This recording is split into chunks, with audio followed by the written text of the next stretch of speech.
Hi student. GIT का online class में आप लोग का स्वागत है। और आज की क्लास हम लोग सीखने वाले हैं अकाउंटिंग टर्म्स के बारे में। तो चलिए एक एक करके स्टेप बाय स्टेप सीखते हैं, समझते हैं और जानते हैं।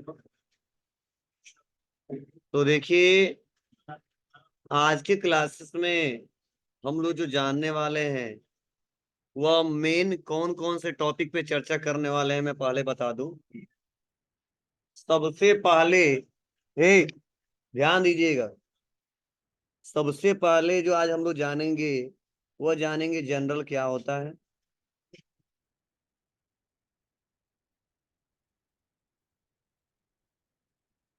सेकेंड हम लोग जानेंगे कि लेजर क्या होता है।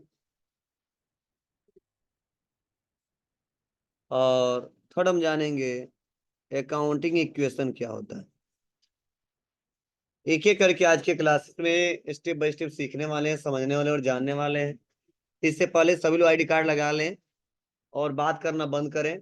इसको बहुत ही धैर्यपूर्वक समझना पड़ेगा, तीनों टॉपिक, क्योंकि इन तीनों का बहुत ज्यादा इस्तेमाल करेंगे हम लोग। ठीक है, कल के बाद से तो इसको समझ लोगे आज तो आगे चल के आपको दिक्कत नहीं होगी। तो चलिए ध्यान से सुनना समझना, मैं एक एक करके स्टेप बाय स्टेप बता रहा हूँ। देखिए, मैंने आपको बताया था कि बिजनेस में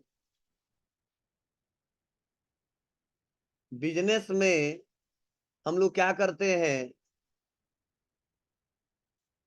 लेन देन करते हैं। क्या करते हैं जी? लेन देन करते हैं, जिसे क्या कहते हैं हम लोग? ट्रांजैक्शन करते हैं।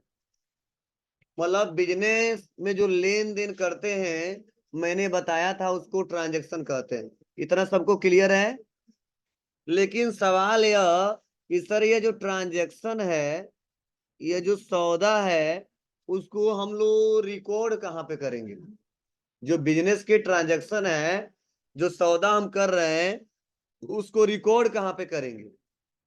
तो बिजनेस ट्रांजैक्शन जो हमारा होता है, उसको रिकॉर्ड करने का जो पहला प्रोसेस होता है, जो बिजनेस ट्रांजैक्शन होता है उसको रिकॉर्ड करने का जो पहला प्रोसेस होता है वह होता है हमारा जनरल एंट्री। क्या होता है? General entry. अब ये जनरल एंट्री होता क्या है, इसको कैसे हम लोग समझेंगे? ठीक है, जैसे मैं आपको एक एग्जांपल देता हूं कि अगर मैं कोई सवाल आपसे पूछता हूं, कोई भी सवाल मैं आपसे पूछता हूं, तो जाहिर सी बात है आप उस सवाल को अपने भाषा में ही जवाब दो, क्योंकि उसी भाषा में आप लोग सीखे हो और उसी भाषा में आप उसका जवाब दो।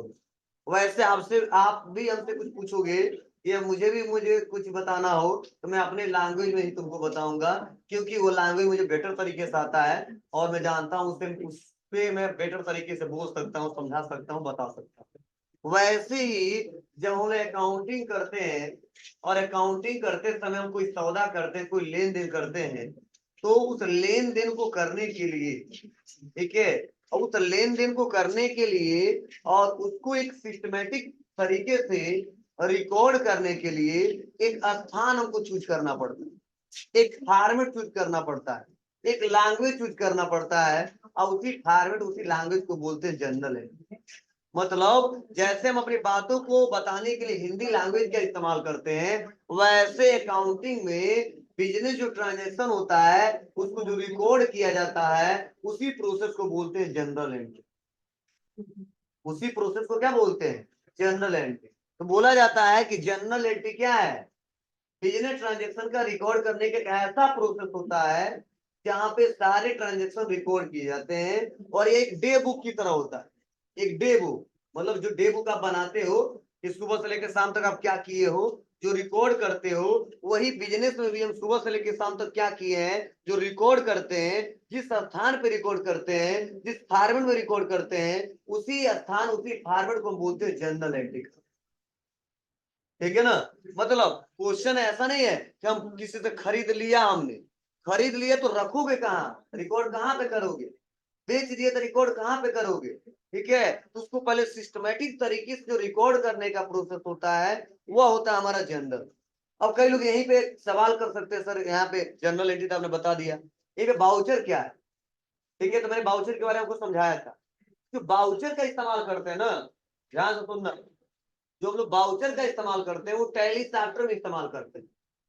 मतलब अलग अलग क्वेश्चन को करने के लिए क्या किए गए, अलग अलग बाउचर बनाए गए। लेकिन जितने ट्रांजेक्शन उसको रिकॉर्ड करने के लिए, मैनुअली रिकॉर्ड करने के लिए क्या करना पड़ेगा, पहले उसको जर्नल में रिकॉर्ड करना पड़ेगा, कहीं रखना पड़ेगा। और रखोगे नहीं तो आगे चल के बढ़ोगे कैसे, अकाउंटिंग करोगे कैसे। इसीलिए बोला जाता है कि जर्नल एंट्री किसी भी बिजनेस ट्रांजेक्शन का एक ऐसा प्रोसेस है जहाँ पे सारे ट्रांजेक्शन को रिकॉर्ड किए जाते हैं, और इसे ओरिजिनल बुक के नाम से भी जानते हैं। और ये डे बुक की तरह होता है जहाँ पे सारे ट्रांजेक्शन सिस्टमेटिक तरीके से एक एक करके स्टेप बाय स्टेप रिकॉर्ड किए जाते हैं। मतलब बिजनेस में जो भी ट्रांजेक्शन करोगे उसको रिकॉर्ड करने के लिए हम लोग क्या करते हैं, जर्नल एंट्री फॉर्मेट का इस्तेमाल करते हैं। ठीक है, जब तक उसको रिकॉर्ड नहीं करेंगे तब तक हम आगे कुछ कर ही नहीं सकते हैं, बिजनेस का स्थिति पता ही नहीं कर पाएंगे। इसीलिए कहा जाता है मेन होता है जनरल एंट्री। अगर जो जनरल एंट्री सही से कर गया समझ जाओ, वो समझ जाओ 90% तो उसको अकाउंटिंग अच्छे से आ जाएगा, 10% उसको अच्छे से कंसेप्ट और समझना पड़ेगा। तो देखो जहां हम लोग अगर अकाउंटिंग कर सिखाते हैं आपको ना, तो वो बोलते हैं जहाँ काम करने के लिए वो जाते हैं, ये हम लोग भेजते हैं, बोलते हैं बाबू देखो उसको दो मेन चीज आने चाहिए। क्या, वो जनरल एंट्री सही से कर ले, मतलब जर्नल एंट्री करने का मतलब वो सही से क्वेश्चन को रिकॉर्ड कर सके, डेबिट और क्रेडिट सही से कर सके, इतना अगर उसको आता है, और ग्रुपिंग सही से कर ले। तो ग्रुपिंग कर मतलब क्या, हम बोल दिए हमारा कंप्यूटर है, तो कंप्यूटर क्या है, लाइबिलिटीज है या कैपिटल है या एक्सपेंस है या इनकम है, ये छांट ले। ये दोनों आ गया ना तो हम धीरे धीरे उसको सिखा ले जाएंगे, ये हमारे काम करते करते सीख लेगा। लेकिन अगर जर्नल एंट्री उसको सही से नहीं आता है, ठीक है, उसको डेबिट क्रेडिट सही से करना नहीं आता है और ग्रुपिंग करना नहीं आता है, तो समझ जाओ तब हमारे यहाँ पे काम नहीं कर पाएगा, उसको सीख के जाना पड़ेगा। ये दो कंसेप्ट बहुत ही अच्छे से सीखना पड़ेगा। ठीक है, अब बहुत ही सिंपल है, बहुत ही आसान है, आप सभी लोग सीख ले हुए, ठीक है, और आसानी तरीके से कर लोगे, तो उसको तो हम लोग एक एक करके समझेंगे जानेंगे। ठीक है, तो पहले तो समझिए मतलब क्या है कि अगर हमने क्या किया है, मेरे व्यापार में एक ट्रांजैक्शन हुआ है, समझना थोड़ा सा, क्या ट्रांजैक्शन हुआ, मैंने किसी से कोई सामान परचेज किया है, क्या किया है बाबू, परचेज किया है। तो हम क्या करेंगे, उस परचेज को हम लोग जर्नल एंट्री में बताएंगे कि किस डेट को परचेज किया है, समझना, कौन डेबिट हुआ है, कौन क्रेडिट हुआ है, कितने रुपए से डेबिट हुआ है वो पैसा बताएंगे, और कितने रुपए से क्रेडिट हुआ है वो पैसा बताएंगे। ठीक है, यह बताना पड़ता है किसमें, जनरल एंट्री के फॉर्मेट में। अभी फॉर्मेट क्या होता है तो जब क्वेश्चन हम समझाएंगे तब बताएंगे, अभी फॉर्मेट के बारे में चर्चा नहीं करने वाले। क्लियर है, बोलिए। अब चाहे मान लो हम सेल करते हैं, कोई सामान मतलब बेचते हैं, तो भी पूछा जाएगा किस डेट में बेचे हो, उसमें बेचते समय कौन डेबिट हुआ है, कौन क्रेडिट हुआ है, कितने से डेबिट हुआ है, कितने से क्रेडिट हुआ है, ये सब आपको बताना पड़ेगा किसमें, जर्नल एंट्री में। ठीक है, तो इसीलिए बोला जाता है ये ओरिजिनल बुक है, एक डे बुक है जहां पे सारे ट्रांजैक्शन सिस्टमेटिक तरीके से रिकॉर्ड किए जाते हैं। ठीक है, और ट्रांजैक्शन को रिकॉर्ड करने का प्रोसेस ही क्या कहलाता है, जर्नल एंट्री कहलाता है। क्या कहलाता है, जर्नल एंट्री कहलाता है। क्लियर है, बोलिए। चलिए अब आगे बढ़ते हैं थोड़ा सा और। अब मान लो हम ट्रांजैक्शन कर दिए, समझना थोड़ा सा, ट्रांजैक्शन किया, उसके बाद ट्रांजैक्शन करने के बाद उसको रिकॉर्ड कहाँ किया, जनरल एंट्री करके उसको रिकॉर्ड कर दिया। ठीक है, अब सवाल यहाँ पे यह है कि अगर मान लो जो हमारा ऑनर है,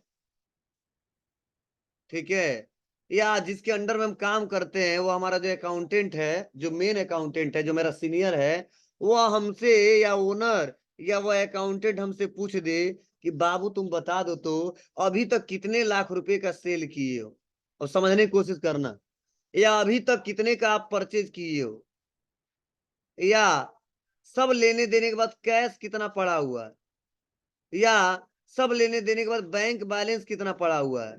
थोड़ा हमको ये चारों के बारे में थोड़ा हमको बता दो तो। ठीक है। तो अगर कोई पूछ देता हमसे तो समझना ट्रांजेक्शन तो कर ही दिया था, जनरल एंट्री भी कर दिया था, लेकिन फिर भी हमसे एक बार में कोई पूछ दे कि परचेज कितने का किए थे, ये हमको बता दो, हम नहीं बता पाए। ठीक है, अगर पूछ दे कैश कितना पड़ा हुआ सब लेने देने के बाद, तभी हम नहीं बता पाएंगे। ठीक है, बैंक बैलेंस कितना पड़ा हुआ है ये भी नहीं बता पाएंगे, और सेल कितने का किया है ये भी नहीं बता पाएंगे। तो बोला जाता देखो, यह पता करने के लिए ना जनरल से काम नहीं चलने वाला है, मतलब जनरल बनेगा तभी काम चलेगा, लेकिन ऐसा नहीं जनरल से सीधे बता पाओगे। इसके लिए आपको क्या करना पड़ेगा, लेजर बनाना पड़ेगा। क्या करना पड़ेगा, लेजर बनाना पड़ेगा। और लेजर क्या है, लेजर एक प्रकार का वो प्लेस है, वह स्थान है जहां पे हर अकाउंट का ग्रुप वाइज समरी निकाला जाता है। ठीक है, हर एक अकाउंट का ग्रुप वाइज समरी निकाला जाता है, और समरी के हिसाब से रिकॉर्ड मैच कराया जाता है। मतलब जो जनरल एंट्री किए है ना, उसी जनरल एंट्री को क्लासिफाई करने का प्रोसेस ही जनरल मतलब लेजर कहलाता है। मतलब जो जनरल एंट्री किए हैं उसको क्लासिफाई करने का प्रोसेस मतलब वर्गीकरण करने का प्रोसेस क्या कहलाता है, लेजर कहलाता है। अब क्लासिफाई करने का क्या मतलब है, मतलब यह है कि सपोज हम दिन भर में 10 गो क्वेश्चन कर लिए, समझने की कोशिश करना। दिन भर में कितना क्वेश्चन कर लिए, 10 क्वेश्चन कर लिए। अब ये जो 10 क्वेश्चन हमने किया है, जो 10 हमने क्वेश्चन किया है, हम उससे पूरा रिकॉर्ड नहीं बता पाएंगे। उसे रिकॉर्ड बनाने के लिए क्या करना पड़ेगा, उस जनरल एंट्री को क्लासिफाई करना पड़ेगा, उसका वर्गीकरण करना पड़ेगा। और जब तक वर्गीकरण करेंगे नहीं तब तक हम लोग सही रिपोर्ट नहीं पता कर पाएंगे। अब वर्गीकरण करने का क्या मतलब है समझिएगा। मान लीजिए सपोज मैं बता रहा हूं आपको, आप मार्केट में चले गए, कहाँ पे, मार्केट में चले गए, और आज आपको सबको जिम्मेदारी मिला है कि जाइए किचन का सामान जितना है सब आप लोग को लेके आना है। ठीक है, एक लंबा सा बड़ा सा लिस्ट बन के तैयार है। ठीक है, पैसा भी पापा दे दिए, लीजिए। ठीक है, और दुकान पे चले गए आप बेलोचुंगी पे, ठीक है, सब्जी मंडी में। ठीक है, और वहां पे क्या है, जाहिर सी बात है, ठीक है, खाली हाथ तो जाओगे नहीं। ठीक है, हमेशा, ठीक है, खरीदोगे नहीं हमेशा झोला वोला पन्नी वन्नी, घर से लेके जाओगे अगर ज्यादा लेके आना है तो। जो होशियार है घर ही से लेके जाते हैं, नहीं तो खोजते रह जाएंगे, मिलेगा नहीं मिलेगा, दूसरे ले जाना पड़ेगा खरीदने के लिए। ठीक है, तो सपोज मान लिया आपने एक झोला लिए, एक बैग ले लिया, अब बैग लेके चले गए बेलोच चुंगी पे। तो आप बताइए क्या, आप जो भी कुछ खरीदोगे, समझना, जो भी कुछ खरीदोगे क्या करोगे, वो लेन देन कर रहे हो, मतलब ट्रांजेक्शन कर रहे हो। कहीं कहीं गोभी खरीद लिया, कहीं से आलू खरीद लिया, कहीं से मिर्च खरीद लिया, कहीं से प्याज खरीद लिया, कहीं से मान लो नमक खरीद लिया, कहीं से चीनी खरीद लिया। सब अलग अलग लोकेशन मिलेगा, एक जगह तो मिलेगा नहीं, कई बार एक जगह भी मिल सकता है, वो अलग अलग पॉइंट है। एक दुकान में मिल सकता है, अलग अलग दुकान में मिल सकता है। तो पहले तो लेन देन करोगे, करोगे नहीं करोगे, लेन देन करने में क्या करोगे, उस सामान को क्या करोगे, उस बैग में रखोगे, मतलब उस झोले में रखोगे। ठीक है, मतलब ट्रांजेक्शन कर दिया हमने, ठीक है, उसे ट्रांजेक्शन बोलेंगे। जब उस झोले में हमने रखा, जर्नल एंट्री कर दी, मतलब ट्रांजेक्शन को रिकॉर्ड करने का प्रोसेस क्या कहलाता है, जर्नल एंट्री कहलाता है। मतलब हमने सामान अलग खरीदा और झोले में लगा रख दिया, बस खत्म, जर्नल एंट्री तक हो गया। लेकिन अब आप बताओ घर पे जब जाओगे तो क्या सारा सामान एक ही जगह रख दोगे, नहीं, उसका किचन में एक स्थान बनाएंगे। क्या, मतलब नमक है तो नमक वाले डब्बे में रखोगे। ठीक है, ऐसा तो है नहीं आलू नमक एक ही में रखते हैं आपके घर, कोई रखता है, नहीं रखता है, सभी लोग अलग अलग रखते हैं। ठीक है, तो नमक अलग रखेंगे। बोलिए क्या मतलब है, उसमें से जिस जिस कंपनी का नमक खरीदे होंगे, मान लो 4-5 कंपनी खरीद ली, एक एक खरीद लिया, तो नमक वाला चाहे 10 केजी खरीदे, 2 केजी खरीदे, 1 केजी खरीदे, जितना नमक होगा नमक वाले डब्बे में रखेंगे, उसका स्थान अलग होगा। ठीक है, जो हमने चीनी खरीदा है उसको चीनी वाले में रखेंगे, नमक चीनी के में मिलाएंगे नहीं। ठीक है, आलू वाला आलू में रखेंगे, हाँ यह हो सकता है आलू गोभी बैगन सब एक में रख सकते हो। ठीक है, उसको अलग अलग कस्टमाइज नहीं किए, नहीं फिर भी अगर सिस्टमेटिक तरीके से किए तो उसको अलग अलग रखोगे, मिर्च अलग रखोगे। मतलब क्या, उस झोले में सब निकाल के कौन किसका स्थान कहाँ पे उसको अलग अलग रिकॉर्ड करते हो। उसी रिकॉर्ड करने का जो प्रोसेस होता है उसे बोलते क्लासिफिकेशन, वर्गीकरण, मतलब कौन कहाँ पे जाएगा। वैसे ही ना, अब दिन भर में हम देखो क्या किए, ट्रांजेक्शन किया। ठीक है, क्या ट्रांजेक्शन किया, हमने परचेज किया, सेल किया। ठीक है, उसके बाद से हमने किसी को पेमेंट किया, किसी से पैसा रिसीव किया, तो ये जब रिकॉर्ड करते हैं तो ये जर्नल हो जाता है। लेकिन अब इसी को अलग करना है, क्लासिफाई करना है, तो देखेंगे सुबह से लेकर शाम तक लिस्ट निकालेंगे कि हमने कितना परचेज किया है, किससे किससे किससे किया है। तो क्या करना पड़ेगा, हमको छांटना पड़ेगा इस लिस्ट में से कि परचेज यह है, इसको बाहर निकालो, परचेज यह है, इसको बाहर निकालो, परचेज यह है, बाहर निकालो। तो 3 बार, अगर दिन भर में 3 बार परचेज किए हैं, तीनों को हमको अलग निकालना पड़ेगा, और अलग निकालने के बाद एक जगह जोड़ना पड़ेगा, तब हमको बैलेंस पता चलेगा दिन भर में कितने का बेचा है। उसी को हम बोलते हैं क्लासिफिकेशन, उसी को बोलते हैं वर्गीकरण। फिर से अब देखेंगे कैश किसको कितना दिया, कैश कितना लिया, बैंक में कितना जमा किया, बैंक से कितना निकाला, सब निकालने लेने देने के बाद प्रेजेंट टाइम में कैश कितना बचा हुआ है उसको हम अलग करेंगे। बैंक से कितना दिया, बैंक से कितना लिया, किसको कितना पैसा ट्रांसफर किया, सब देखने के बाद से माइनस प्लस होने के बाद से कितना पैसा बचा है बैंक में, उसको हम अलग देखेंगे। मतलब ये जो अलग करने का जो प्रोसेस होता है ना, सेपरेट करने का, इसी को बोलते हैं लेजर पोस्टिंग। इसी को बोलते हैं क्या, लेजर पोस्टिंग। तो बोला जाता है कि जनरल एंट्री को क्लासिफाई करने का प्रोसेस क्या कहलाता है, लेजर पोस्टिंग कहलाता है। ठीक है ना, मतलब कैश वाला हिसाब एक जगह, बैंक वाला हिसाब एक जगह, परचेज वाला एक हिसाब एक जगह, सेल वाला हिसाब एक जगह, रमेश ट्रेडर्स का एक जगह, सुरेश ट्रेडर्स का एक जगह, एसके ट्रेडर्स का एक जगह। यही क्लासिफिकेशन कहलाता है लेजर पोस्टिंग। ठीक है, तब हम कोई भी पूछेगा तो तुरंत बता देगा, सर एसके से हमें 10,000 पाना है, पीके को हमको 10,000 20,000 देना है, सर कैश मेरे पास 10,000 बचा हुआ है, बैंक में 50,000 बचा हुआ है, दिन भर हमने सेल किया है 1,00,000 रुपए का, दिन भर परचेज किया है 2,00,000 रुपए का, हमने बैंक में दे दिया है 5,000, बैंक से निकाल लिया 2,000। जब तक ये क्लासिफाई नहीं होगा ना, तब तक हम निकाल ही नहीं पाएंगे, है ना। इसी को बोलते हैं लेजर पोस्टिंग। आपको ये कैसे हम लोग करेंगे, ध्यान देना। टैली को आता है बाबू, परेशान मत होना, ये सब हम करेंगे। कौन करेगा, टैली सॉफ्टवेयर करेगा। टैली सॉफ्टवेयर कहता है कि बस हमको बता देना कि परचेज कर रहे हो तो परचेज का अकाउंट बना देना, और सेल कर रहे हो तो सेल का अकाउंट बना देना, और कैश से रिलेटेड कोई ट्रांजेक्शन कर रहे हो तो आप कैश का अकाउंट बना देना, और अगर बैंक से रिलेटेड कोई ट्रांजेक्शन कर रहे हो तो बैंक का अकाउंट बना देना। हम पूरा उसका ब्यौरा छांट लेंगे, कब कब क्या कैश से हुआ है, कब कब बैंक से क्या हुआ है, कब कब परचेज कितना बार किया, सेल कितना बार किया है, और एक बार बस क्या करना, क्लिक करना और लिख देना परचेज, इंटर बटन दबा देना, हम बता देंगे कितना आपने दिन भर में खरीदा। ठीक है, मतलब हम इसीलिए कंप्यूटर में काम करने हैं। लेकिन यही अगर मान लो अकाउंटिंग वाले कोई होंगे इसमें, ठीक है, मान लो कुछ 2-4 लोग हैं जो अकाउंटिंग वाले हैं, यही मैनुअली कॉपी बनाएंगे। किसको बनाएंगे, कॉपी बनाएंगे। और जब कॉपी बनाएंगे तो पहले क्या करेंगे, पहले क्वेश्चन देखेंगे, उसको जर्नल एंट्री में रिकॉर्ड करेंगे, लेजर पोस्टिंग करेंगे, डेबिट क्रेडिट छांटेंगे पूरे महीने का, तब एक रिपोर्ट निकल के आएगा। यही काम हम लोग कंप्यूटर से करेंगे, तो कुछ नहीं करना है, बस जर्नल एंट्री कर दीजिए, लेजर अपने आप बन, क्या समझे, जनरल एंट्री कर दीजिए, लेजर अपने आप बन जाएगा। कैसे बनता है, तो कंप्यूटर से बनता है। अब कंप्यूटर से कैसे बनता है, तो जब तक मैं थ्योरी पर पूरा पढ़ाऊंगा नहीं, तब तक हम कंप्यूटर बता नहीं सकते हैं। तो यह बताऊंगा कैसे होगा, लेकिन थोड़ा आगे बताऊंगा। बस इतना समझिए कि अगर आज के बाद से कोई पूछे जनरल एंट्री किसे कहते हैं, तो बता सको, लेजर पोस्टिंग किसे कहते हैं या लेजर किसे कहते हैं, या बता सको, बता ले जाओगे। बोलिए, अगर कोई पूछे जनरल एंट्री किसे कहते हैं, क्या जवाब देंगे। हाँ, बिजनेस ट्रांजेक्शन को रिकॉर्ड करने का प्रोसेस क्या कहलाता है, जर्नल एंट्री कहलाता है। हाँ, जो भी हम लोग क्वेश्चन करते हैं डेट वाइज रिकॉर्ड करते हैं, कितने का किससे खरीदा है, कितने का किससे बेचा है, ठीक है, सिस्टमेटिक तरीके से रिकॉर्ड करने का प्रोसेस हमारा जर्नल एंट्री। अगर कोई पूछे लेजर क्या होता है, बताना। जर्नल एंट्री को क्लासिफाई करने का प्रोसेस क्या कहलाता है, लेजर कहलाता है। मतलब यू कह लो शॉर्ट फॉर्म में, जिस माध्यम द्वारा एक ग्रुप समरी निकाला जाए, उसी को हम बोलते हैं लेजर पोस्ट।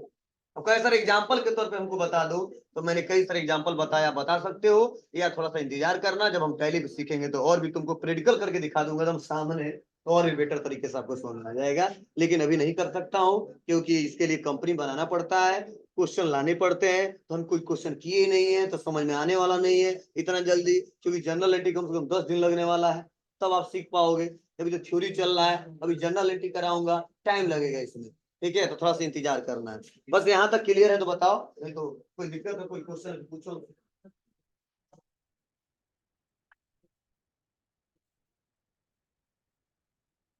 बोलिए, कोई दिक्कत तो नहीं है, अगर है तो पूछ लो बाबू। मन में कोई डाउट डाउट नहीं होना चाहिए कि सर मुझे ये समझ में नहीं आया।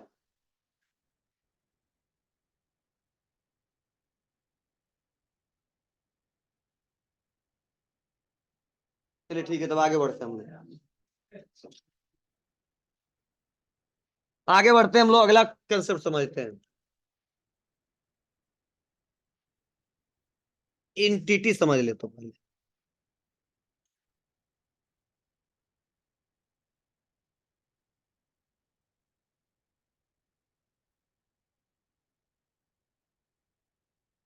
चलिए ध्यान से सुनना फल है। एंटिटी शब्द का मतलब है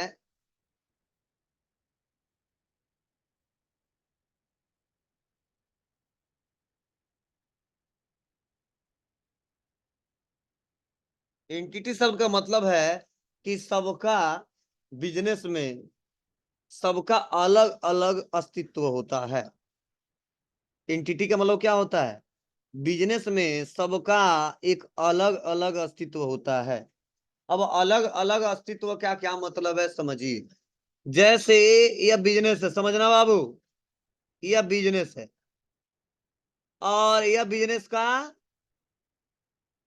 है ऑनर है। और सपोज यह बिजनेस का सप्लायर है और यह सपोज बिजनेस का कस्टमर है। अब इस कंसेप्ट को समझना। आपको याद होगा मैं शुरू में पढ़ाया था कि व्यापार के मालिक द्वारा जब व्यापार को स्टार्ट किया जाता है तो उसे क्या कहते हैं? कैपिटल कहते हैं। याद है? मैंने बताया था जब भी हम किसी से सामान खरीदते हैं तो उसे सप्लायर कहते हैं और जिससे हम सामान बेचते हैं उसे कस्टमर कहते हैं। तो बोला जाता है कि एंटिटी कंसेप्ट में कि देखो बाबू, व्यापार में जितने व्यापार में जितने ऑर्गेनाइजेशन, जितने संस्था, जितनी कंपनी, ठीक है, या भली व्यापार का मालिक हो, सबका एक सेपरेट अलग अलग अस्तित्व होता है और सबको हम अलग अलग मान करके ही अकाउंटिंग करते हैं। मतलब क्या है? जब व्यापार के मालिक द्वारा व्यापार को स्टार्ट किया जाएगा तो हम बोलेंगे इनके द्वारा कैपिटल लगाया गया, समझना। जब वही व्यापार के द्वारा किस सामान खरीदा जा रहा है तो हम बोलेंगे कि सप्लायर से खरीदा जा रहा है। ठीक है, जब व्यापार के द्वारा किसी को सामान बेचा जा रहा है तो हम बोलेंगे कस्टमर से बेचा जा रहा है। और तीनों को अलग अलग मान करके इनको अलग अलग नामों से हम अलग अलग तरीके से इनको रिकॉर्ड करेंगे। मतलब हम मान लो ओनर का नाम है तो हम लिखेंगे उनका नाम, ठीक है, सप्लायर का कोई ना कोई नाम होगा तो उनके नाम से अकाउंटिंग करेंगे, कस्टमर का कोई ना कोई नाम होगा तो हम उसका नाम से अकाउंटिंग करेंगे। तो बोला जाता है बिजनेस में जो भी ट्रांजेक्शन करते हैं, सौदा करते हैं, जिनसे ट्रांजेक्शन करते हैं, हम सौदा करते हैं, उनका एक अलग सेपरेट अलग अलग अस्तित्व होता है और सबको हम अलग अलग मानकर के ही अकाउंटिंग करते हैं। ठीक है ना? अगर अलग अलग अकाउंटिंग न करें मान करके तो हम अकाउंटिंग प्रोसेस को आसान बना ही नहीं सकते हैं और पता ही नहीं चला सकते हैं कि हमारे व्यापार में प्रॉफिट हुआ है लॉस हुआ है। आपको सर कैसे? तो याद करो हमने पढ़ाया था कि जब व्यापार के मालिक द्वारा जब निजी खर्च के लिए व्यापार से पैसा निकाला जाए तो उन्होंने बोला तो उसको ड्रॉइंग लिखना। क्या लिखना? ड्रॉइंग लिखना। क्यों हमने बोला था? हमने बोला था इसलिए कि आगे चल के फ्यूचर में बता सके उसी मालिक को कि सर आपके द्वारा निजी खर्च के लिए इतना लाख रुपए निकाला गया, जिस समय अकाउंटिंग को सही से कर सके। आपको अगर रमेश के नाम से सप्लायर है तो रमेश का नाम क्यों लिखेंगे? क्योंकि रमेश का नाम से हम बता सके कि रमेश को इतना पैसा हमको देना है। अगर हम इसका नाम ही ना लिखे, सबको एक ही मान ले, तो बिजनेस अकाउंटिंग कर ही नहीं सकते। परचेज कर लेंगे, नाम ही नहीं बताया किससे परचेज किए हैं, सेल किया नाम ही नहीं बताया किससे सेल किए हैं, पैसा दे दिए किसी को, नाम ही नहीं लिए किसको पैसा दे दिए हैं। तो इससे दिक्कत क्या होगा? व्यापार को घाटा लगेगा और व्यापार की स्थिति का हम पता ही नहीं लगा पाएंगे। तो बोला जाता है एंटिटी कंसेप्ट में, एंटिटी का मतलब होता है सबका एक अलग अलग सेपरेट अस्तित्व होता है। जैसे रमेश ट्रेडर्स का एक अलग अस्तित्व है, सुरेश ट्रेडर्स का अलग अस्तित्व है, हमारे व्यापार के स्वामी का एक अलग अस्तित्व है। मतलब व्यापार में जितने एक्टिविटी करते हैं और सामने वाला जो होता है उसका अस्तित्व अलग होता है, मेरे व्यापार का अस्तित्व अलग होता है और हम हमेशा अलग अलग मानकर ही अकाउंटिंग करते हैं, तभी व्यापार की स्थिति को सही से पता कर पाएंगे, नहीं तो पता नहीं कर पाएंगे।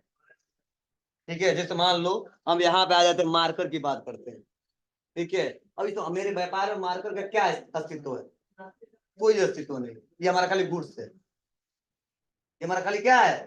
गुड्स है, एक जगह पड़ा हुआ है, इसको बेचेंगे तो बेचेंगे, खरीदेंगे खरीदेंगे, इसका कोई मतलब नहीं, मतलब व्यापार को चलाने के लिए इसका इस्तेमाल कर रहे हैं। लेकिन सामने वाला जो एक्टिविटी तो हमेशा खरीदते बेचते हैं, जो सामने वाले आ रहा है जो हमारा, ठीक है, अब चाहे कस्टमर हो, चाहे सप्लायर हो, चाहे व्यापार का मालिक हो, उससे जो हमारा कंडीशन मतलब ट्रांजेक्शन होता है, तो उसको अलग अलग मानकर ये अकाउंटिंग करेंगे तो दिक्कत हो जाएगी। ये तो मेरा व्यापार से रिलेटेड है, बेचेंगे तो किससे बेचेंगे तो आ ही जाएगा, सेल करेंगे तो किससे सेल करेंगे आ ही जाएगा, ठीक है, परचेज करेंगे किससे करेंगे वो आ ही जाएगा, नाम तो आएगा क्योंकि इसी पे हम व्यापारी किए हैं, ठीक है। तो ध्यान दीजिएगा, तो ये आपके दिया भी होगा और आप लोग के करके स्टेप बाय स्टेप पढ़ लीजिएगा। कोई पूछे एंटिटी बता देंगे, क्या बताएंगे, बोलना।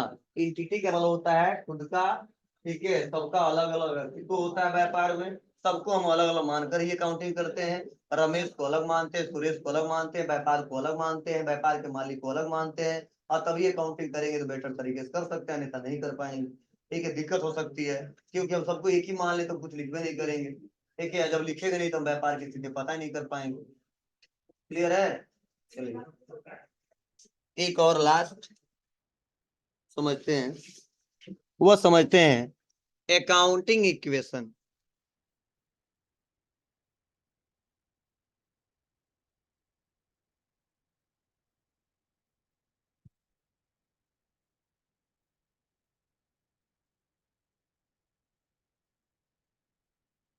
चलिए ध्यान दीजिएगा, अकाउंटिंग इक्वेशन इसका मतलब क्या है समझने की कोशिश करना, जो ये कंसेप्ट समझ लिया, समझ आगे चल के उसको कई सारे दिक्कतें सॉल्व हो जाएंगी आज ही। चलो, अकाउंटिंग इक्वेशन का मतलब होता है, एक फार्मूला होता है कि एसेट्स इक्वल कैपिटल प्लस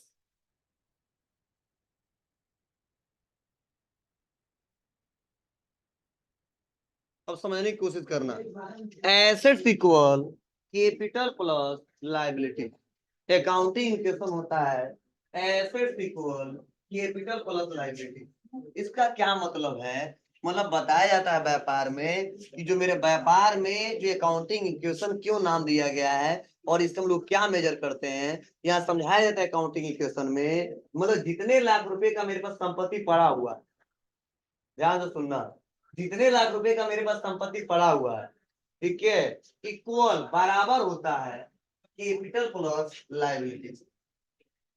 मतलब व्यापार में जितना कर्जा है और जितना कैपिटल मतलब पूंजी है, इन दोनों को जब बैलेंस मिला देते हो तो किसके बराबर आता है, एसेट के बराबर आता है, ठीक है। मतलब अगर ये दोनों इक्वेशन मैच कर रहा सही है तो समझ जाओ हमारे व्यापार का स्थिति सही है, अगर कम ज्यादा होता है तो समझ जाना और वो व्यापार की स्थिति गड़बड़ है। अब गड़बड़ का क्या मतलब है, जैसे आप बताओ एसेट्स मेरे यहाँ 7 लाख रुपए का है, समझने की कोशिश करना, एसेट्स कितना है 7 लाख रुपए का है, और लाइबिलिटीज हमारा कितने का 9 लाख रुपए का है, तो आप बताइए क्वेश्चन बराबर होगा, नहीं होगा। तो हम समझ जाएंगे कि संपत्ति मेरे पास कम है, कर्जा मेरे पास ज्यादा है, मतलब व्यापार हमारा हेल्दी अनहेल्दी है, अनहेल्दी, मतलब मैं व्यापार की स्थिति डगमगा रहा है, ज्यादा दिन चलने वाला नहीं है।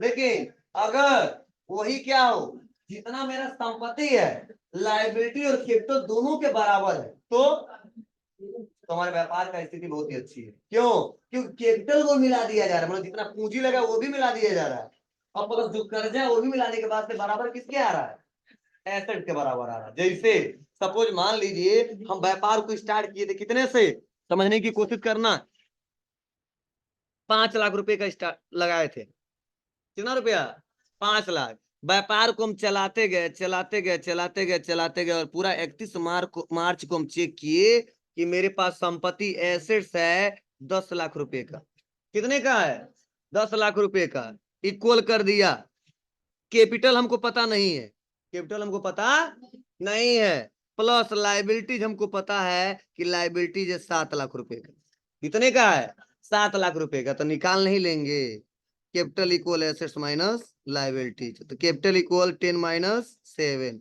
कितना बच जाएगा, मतलब क्या है, मतलब यही है कि हम व्यापार को तो स्टार्ट किए थे, कितने से स्टार्ट किए थे, 5 लाख लगा के स्टार्ट किए थे, लेकिन मैंने चेक किया संपत्ति कितने का है 10 लाख रुपए का, कर्जा कितने का है? 7 का है। तो जब मैं निकाला, जब फाइंड किया तो कैपिटल कितने का आ गया? 3 लाख का। आप बताइए हमारा व्यापार हेल्दी या हेल्दी है? बोलिए। हम लगाए कितने थे? बचा कितना है? क्लियर है? मतलब हमारा व्यापार का स्थिति गड़बड़, लेकिन उतना भी गड़बड़ नहीं है कि हमारा संपत्ति जितना उससे ज्यादा है। संपत्ति जितना उससे ज्यादा है, मतलब मैच कर रहा है ना। मतलब जितना कर्जा है और मतलब जितना पूंजी है हमारे एसेट्स के बराबर है, फिर भी हमारी स्थिति बहुत गड़बड़ नहीं है, हम व्यापार को आगे बढ़ा सकते हैं, कोई दिक्कत नहीं है। मतलब दोनों मैच करा लेंगे तो बराबर है। लेकिन यही यहाँ पर रहता 10 और यहाँ पर रहता 15, तब माइनस में आता कैपिटल। किसमें आता? माइनस में। तब जब माइनस में पूंजी आएंगे तो दिक्कत होगी कि नहीं होगी? होगी। अरे यार मेरे पास पूंजी लगा 10,000 और जब लास्ट में जब चेक किया तो माइनस में चल रहा है 5,000, वो 10,000 गया। अब माइनस में चल रहा कितने से? 5,000। मतलब यह कहोगे सर कैसे पता चल गया आपको? हम बता रहे हैं कि यही कंसेप्ट होता है, ये सीखेंगे आगे। बस ये याद करना कि अकाउंटिंग इक्वेशन पूछा जाए तो बताना assets equal capital plus liabilities. अगर एसेट्स पता है, लायबिलिटीज पता है, तो कैपिटल निकाल सकते हैं कितना है। और ऐसा होता है, कई बार सवाल दे दिया जाता है, लो ये संपत्ति इतना है, लायबिलिटी इतना, कैपिटल डिफाइन करके दिखाओ। तो ये फार्मूला जिसको याद होता बता देता, नहीं फार्मूला याद होता तो नहीं बता पाता, कोई बहुत दिक्कत नहीं। ये कहाँ दिखाया जाता है? ये दिखाया कहाँ जाता है? ठीक है, ध्यान देना। इसको इधर उधर नहीं दिखाया जाता है, इसको केवल बैलेंस शीट में दिखाया जाता है। किसमें दिखाया जाता है जी? बैलेंस शीट में। मतलब बैलेंस शीट में तीन चीज दिखाई जाती है। क्या क्या? एसेट्स, लायबिलिटी और कैपिटल। तो कैपिटल लायबिलिटी एक साइड होता है और एसेट्स हमारा एक साइड होता है, दोनों का बैलेंस क्या होता है? इक्वल होता है। क्लियर है ना? ठीक है, तो यह देखिए, ध्यान दीजिएगा, यह कभी भी कोई भी पूछ सकता है अकाउंटिंग इक्वेशन। इसका रूल क्या है, फार्मूला बता दो तो ये फार्मूला याद होना चाहिए।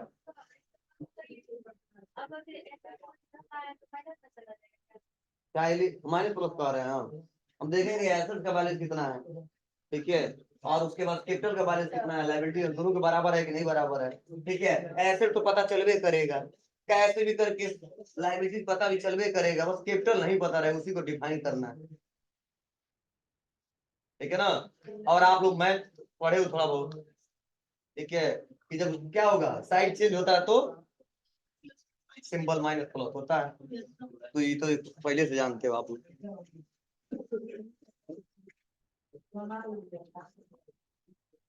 क्लियर है बाबू?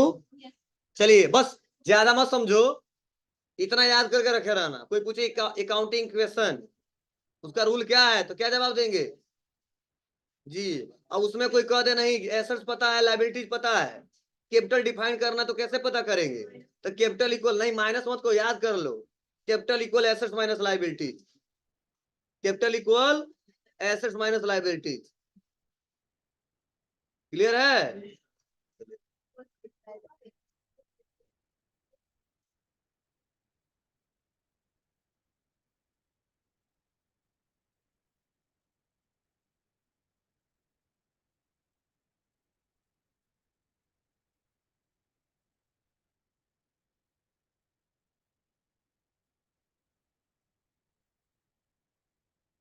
चलिए, एक और हमें मैंने छोड़ा है अकाउंटिंग टर्म में, अकाउंट। क्या छोड़ा हमने? अकाउंट। ध्यान देना, यही बस बचा है, इसको समझिए। अकाउंट मतलब क्या होता है जी? एक बतियाना कम, बताओ अकाउंट मतलब? अकाउंट मतलब अकाउंट मतलब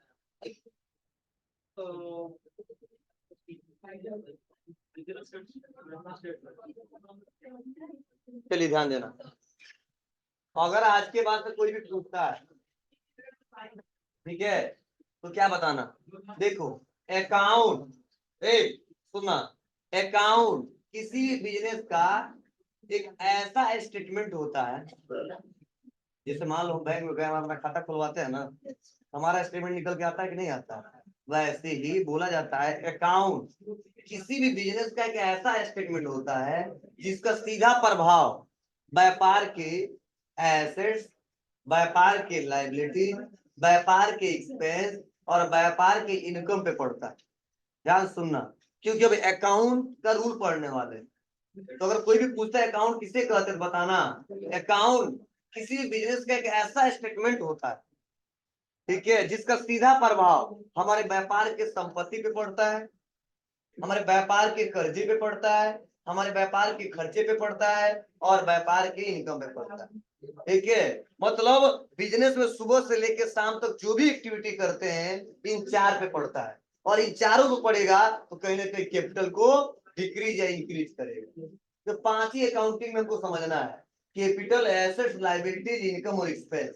तो चार तो एक्टिविटी हमेशा आएगा, बस कैपिटल या चारों जब डगमगाएगा तो कैपिटल में इधर उधर स्थिति आएगी। मतलब डगमाने का क्या मतलब है, संपत्ति ज्यादा होगा तो कैपिटल बहुत अच्छा है, कर्जा ज्यादा होगा तो घाटे में जाएगा, इनकम ज्यादा होगा तो कैपिटल बढ़ेगा, खर्चा ज्यादा होगा तो घटेगा। मतलब इन चारों पे निर्भर करता है कि आपका कैपिटल का स्थिति क्या है। ठीक है, तो कैसे पता करेंगे, क्या रूल है, वो आगे चल के हम एक करके स्टेप बाय स्टेप सीखेंगे, समझेंगे और जानेंगे। तुम्हारा ना, तो हम लोग अकाउंट भी सीखने वाले हैं, किसे कहते हैं और क्या स्टेप है। तो एक एक करके जितने अकाउंटिंग टर्म्स थे मैंने आपको समझाया और पढ़ाया और बताया। ठीक है, कल से मैं बताऊंगा अकाउंटिंग कंसेप्ट। अकाउंटिंग कंसेप्ट क्या होता है, मतलब क्या है, थोड़ा सा मैं आज चर्चा कर देते इस पे।